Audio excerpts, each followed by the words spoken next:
శ్రోతలకు కథాలహరికి స్వాగతం. ఈరోజు మీ ముందుకు తీసుకురాబోయేది చందమామ కథల్లో భాగంగా ఇంకొక కథ. పూర్వం పాంచాల రాజ్యానికి దగ్గరలో ఉన్న గ్రామంలో సుబ్బడు అనే బద్ధగస్తుడు ఉండేవాడు. అతని వల్ల తోటివారు కూడా బద్ధగస్తులుగా తయారవ్వడం వల్ల ఇలాంటి బద్ధగస్తుడిని గ్రామంలో ఉంచకూడదని గ్రామ పెద్దలు సుబ్బడిని ఊరి నుంచి తరిమేశారు. సుబ్బడు మిక్కిలి దుఃఖంతో ఓ అరణ్యం గుండా పోతుండగా ఒక ఋషి ఎదురుపడ్డాడు. వెంటనే సుబ్బడు ఆ ఋషి కాళ్లపై పడ్డాడు. ఆ యోగి, నాయనా, ఏమిటి నీ విచారము, నీకొచ్చిన కష్టమేమిటి అంటూ సుబ్బడిని వివరాలు అడిగాడు. అతను తన బాధను గురించి చెప్పుకున్నాడు. మహానుభావ, కష్టపడకుండా డబ్బు సంపాదించి జీవితం గడపాలనుంది, అంచేత దీనికి మార్గం ఏమిటో చెప్తారా అని సుబ్బడు ఎంతో వినయంగా ప్రాధేయపడ్డాడు. నాయనా, నా వద్ద 2 విద్యలున్నాయి. ఒకటి, నేను ఇచ్చిన విభూతిని పెట్టుకుంటే ఏదో ఒక పని దొరుకుతుంది. హాయిగా కష్టపడి పని చేసుకుంటూ ఏ లోటు లేకుండా జీవితం సాగించవచ్చు. రెండవది, విభూతిని కొద్దిగా నోట్లో వేసుకుంటే ఓ పెద్ద కొండ చిలువగా మారిపోతావు. అప్పుడు ఆ కొండ చిలువ రూపంలో దొంగతనానికి వెళ్ళవచ్చు. దీనివల్ల సుఖం ఉండదు, పైగా ప్రాణానికి కూడా ప్రమాదం కలగచ్చు. అందువల్ల ఆలోచించుకుని రెండింటిలో నీకేది కావాలని అడిగాడు యోగి. అందుకు సుబ్బడు ఆలోచించి, స్వామి, కొండ చిలువగా మారిపోయి దొంగతనం చేసిన తర్వాత నాకు కావలసినప్పుడు మామూలు రూపం రావాలి.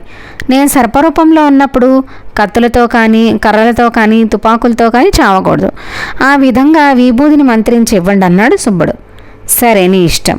ఇదిగో, నీవడిగినట్లే విభూతిస్తున్నా. దీన్ని ఏదైనా పెట్టెలో దాచిపెట్టుకుని ఉంచుకో. ఈ విభూతిని నోట్లో వేసుకుంటే వెంటనే కొండ చిలువ రూపంలోకి మారిపోతావు. అవసరమైనప్పుడు నీవు జాగ్రత్త చేసిన విభూతిని నోట్లో వేసుకో.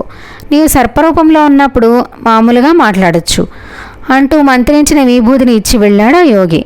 సుబ్బడు ఆ విభూతిని పెట్టుకుని రాత్రులు కొండ చిలువగా మారి జమీందారుల ఇళ్లలో చొరబడి వారిని హడలగొట్టి ఇనుప పెట్టె తాళాలు గాలించి డబ్బు నగలు సంచిలో వేసి నోటితో పట్టుకుని సర్పరూపంలో వెళ్ళిపోయాడు. కొంతమంది ధైర్యం చేసి కత్తులతో కర్రలతో కొట్టినా సుబ్బడికి దెబ్బలేవి తగిలేవి కాదు. ఓ రోజు ముందుగానే సర్పరూపంలో దొంగతనానికి వస్తున్నానని ఘరానాగా ప్రకటించేవాడు సుబ్బడు. ఓనాడు పాంచాల రాజుగారికి హెచ్చరికగా ఓ లేఖ వచ్చింది. ఆ లేఖలో ఈ విధంగా ఉంది: ఈరోజు రాత్రికి మీ ఖజానాను కొల్లగొట్టడానికి వస్తున్నా, అందువల్ల ఖజానా తలుపులు తెరిచుంచండి అని హెచ్చరించాడు. అలా చేయకపోతే మిమ్మల్ని అందరినీ చంపేస్తా అని ఆ లేఖలో రాసింది. మహారాజు ఆందోళన చెంది మహామంత్రిని సంప్రదించాడు. ఆనాటి రాత్రి సర్పరూపంలో సుబ్బడు ఖజానా దగ్గరికి వచ్చి గర్వంగా లోపలికి ప్రవేశించాడు. సుబ్బడు లోపలికి వెళ్ళగానే తలుపులు మూయబడ్డాయి. అకస్మాత్తుగా 4 ముంగీసులు సర్పరూపంలో ఉన్న సుబ్బడి మీదకి దూకాయి. సుబ్బడు గావుకేకలు పెట్టాడు, కానీ ఫలితం శూన్యం. ముంగీసులన్నీ అతన్ని చీల్చి చంపేశాయి. అసలు సుబ్బడు బద్ధకాన్ని వదిలించుకుని కష్టపడి పనిచేస్తుంటే ఈనాడు అతను ఇంత దారుణంగా మరణించేవాడు కాదు. బద్ధకం అనే శత్రువే అతని ప్రాణానికి ముప్పు తెచ్చిపెట్టింది. ఈరోజుకి కథతో ముగిద్దామండి. తిరిగి ఇంకొక కథతో కలుద్దాం.